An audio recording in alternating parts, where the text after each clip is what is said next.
বেলুনটা আছে এটা কিসের জন্য? এটা হচ্ছে আমি আজকে সায়নকে প্রপোজ করবো সেই জন্য। এই যে দেখো বিয়া দিয়ে আছে আমাদের।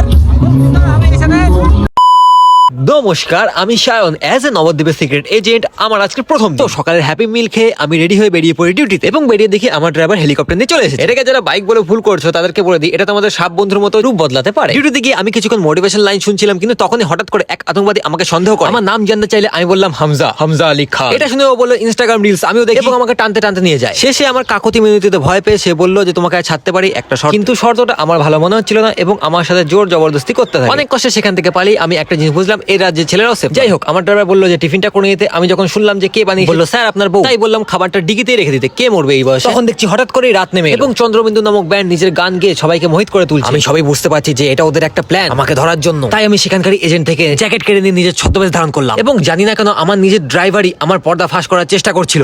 এনবিসি নবদ্বীপ কলেজ জিন্দাবাদ জিন্দাবাদ জিন্দাবাদ। যাই হোক, তাদের কিছু না মনে করে আমি এগিয়ে গেলাম, এবং ইতিমধ্যে আমার দেখা হয়েছে সানি আরিয়া এবং ছবি এরিয়ালস এর সাথে। এদের সম্বন্ধে আমি যতই বলবো ততই কম, কারণ আমি অতটাও বেশি খিস্তি জানি না। তো আমি আমার ফ্রেন্ডসদের সাথে মিট করছিলাম কি তখন আমার আরেকটা এজেন্ট আমাকে খবর দিল এখানে অনেকে সস্তা নেশা করছে। এদের মনে ভয় নেই, এদের মধ্যে একটা সিক্রেট এজেন্ট লুকিয়ে রয়েছে, জেনেও তার সত্ত্বেও এরা আমাকে ছাড়াই নেশা করছে। তো উড়ে গিয়ে আমি ওদের সাপ্লায়ারটাকে ধরে মুখ দেখাতে চাইছিল না বলে বললাম যে ব্লগে আসলে ফেমাস হয়ে যাবি। তারপরেও আশ্বস্ত হয়ে আমায় দুটো খিস্তি করে পালা। পরে সানিকে বেলুন দিয়ে খেলা করতে দেখে বললাম এখনো বাচ্চাই আছিস না, আর ও আমার কথায় দুঃখ পেয়ে 3টে খিস্তি করে পালা। পরে আমি আমার বাড়ি এসে আমার সুইমিং স্যুটটা পরে দিলাম, কারণ আমার অনেক গরম করছে। তারপর সেখানে কিছুক্ষণ গান শোনার পর দেখি ভেরি ভেরি ইম্পর্টেন্ট পার্সন প্রিয়া দিয়ে এসেছে সেখানে, ওয়াও। এবং তার সাথে এসেছে একটু কম ভিআইপি তার বোন, আর দেখতে পাচ্ছেন আমার ড্রাইভার এবং তার ড্রাইভারের বন্ধু। এরপর আমার সাথে দেখা একজন সুপার সিঙ্গার জুনিয়র সোহানের সাথে, এবং তার সাথে আছে সোহান টু। সোহানকে জিজ্ঞেস করলাম এবার স্টেজে উঠে গান করছিস না কেন? তো বলছে ওর নাকি হাইটে উঠতে ভয় করে। তাই আমি নিজে স্টেজে উঠে আমার নাচ দেখাতে শুরু করলাম, কিন্তু একটু পরে দেখি অডিয়েন্স আমার নাচ দেখে পালিয়ে যাচ্ছে। তাই আমি নিচে গিয়ে নাচা শুরু করলাম, কিন্তু একটু পরে দেখি আমার নাচা দেখে গান বন্ধ করে দিয়েছে।